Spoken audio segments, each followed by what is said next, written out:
নমস্কাৰ ছাত্ৰ ছাত্ৰীসকল, মোৰ এই নতুন ইউটিউব চেনেলটোলৈ তোমালোকক স্বাগতম জনাইছোঁ। আজি মই তোমালোকক চতুৰ্থ শ্ৰেণীৰ ইংৰাজী বিষয়ৰ lesson 3 who has seen the wind এই পইমটো, এই কবিতাটো তোমালোকক মই বুজাই দিবলৈ চেষ্টা কৰিম অসমীয়াত। তোমালোকে ভিডিঅ'টো প্ৰথমৰ পৰা শেষলৈকে চাই যাবা আৰু এই মোৰ নতুন চেনেলটো ছাবস্ক্ৰাইব কৰিবলৈ নাপাহৰিবা আৰু বন্ধু বান্ধৱীসকললৈ শ্বেয়াৰ কৰি দিবলৈ নাপাহৰিবা। এতিয়া তোমালোকক মই প্ৰথমতে ইংৰাজীত এই পাঠটি অৰ্থাৎ এই কবিতাটো তোমালোকক পঢ়ি শুনাই দিম। তোমালোকে চাই যাবা, ভিডিঅ'টি স্কিপ নকৰিবা, নহ'লে বুজি নাপাবা। Who has seen the wind, who has seen the wind, neither I nor you, but when the leaves hang trembling, the wind is passing through. Who has seen the wind? Neither you nor I. But when the trees bow down their heads, the wind is passing by. আৰু এই কবিতাটোৰ লেখক হৈছে Christina ৰছেটি। তোমালোকক এতিয়া মই অসমীয়াত বুজাই দিবলৈ চেষ্টা কৰিম। এই কবিতাটো অসমীয়াত কি বুলি কোৱা হয়? বতাহ কোনে দেখিছে। এই কবিতাটোৰ শিৰোনাম হৈছে বতাহ কোনে দেখিছে। এতিয়া তোমালোকে বতাহ নিশ্চয় দেখা নাই। বতাহ তোমালোকে নিশ্চয় চিনি পোৱা। এই তামোল খোৱা বতাহটো নহয়, তোমালোকৰ গাত লাগে যিটো বতাহ, সেই বতাহৰ কথা কৈছে। বায়ু মানে বতাহ, এই বতাহৰ কথা কৈছে। এই ৱাইণ্ড মানে বতাহ হয়, ইংৰাজীত বতাহক ৱাইণ্ড বুলি কোৱা হয়।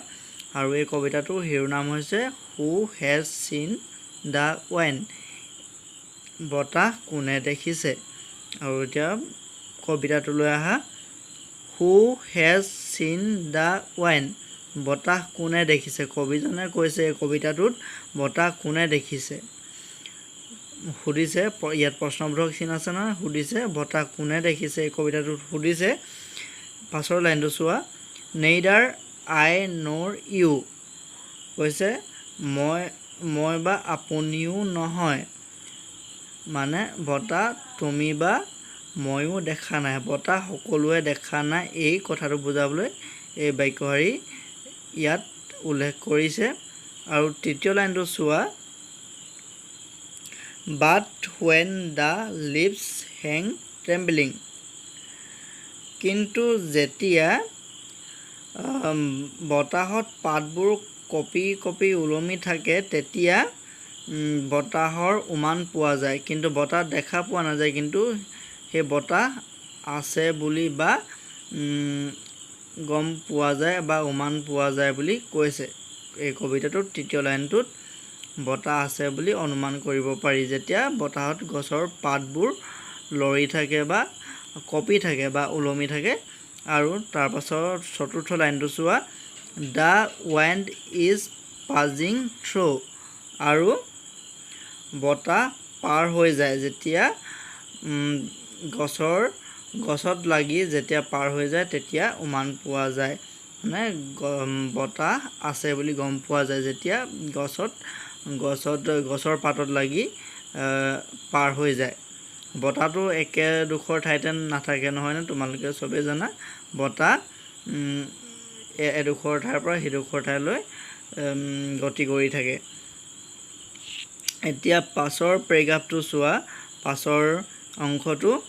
হু হেজ চিন দ্য ৱাইণ্ড, আকৌ ইয়াত একেটা লাইনকে উল্লেখ কৰিছে। বতাহ কোনে দেখিছে বুলি কৈছে ইয়াত। নেইদাৰ ইউ নৰ আই, তুমি বা মই কোনেও দেখা নাই। আৰু তৃতীয় লাইনটো চোৱা। বাট when the trees bow down their heads, এইটো তৃতীয় লাইনটোত কি বুলি কোৱা হৈছে।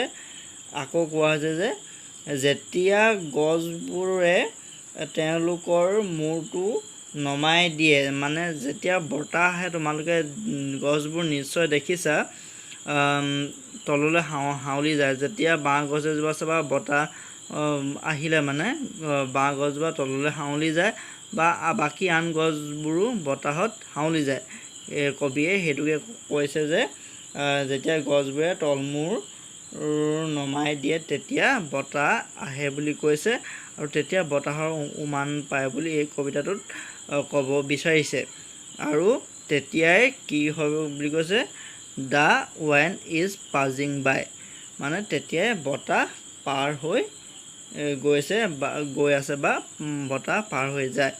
কবিতাটোত এইটোৱে বতাহৰ বিষয়ে এইখিনিয়ে কৈছে। কবিতাটো উল্লেখ কৰিব বিচাৰিছে যে বতাহ আমি দেখা নাপাওঁ, কিন্তু বতাহৰ উমান পাব পাৰোঁ, বা বতাহ আমাৰ গাত লাগে, কিন্তু আমি বতাহ চকুৰে দেখিব নোৱাৰোঁ বা আমি চকুৰে দেখা নাপাওঁ, কিন্তু আমি অনুমান কৰিব পাৰোঁ যে বতাহ আছে।